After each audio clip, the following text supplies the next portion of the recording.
锅看来平滑无实，只用蓬莱米、红糖、酵母粉3种简单原料，蒸出来的红糖糕却是新竹北埔的在地好味道。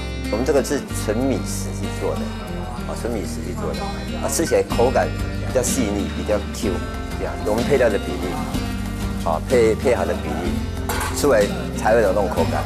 店老板温木星对自家口味信心满满，纯米米浆缓缓倒进浅盘，是他的创新做法。市面上人家认为说这个是拜拜用的，我们就研发出扁发糕。其实扁发跟黑老糕销路的比这个差不多的好几倍。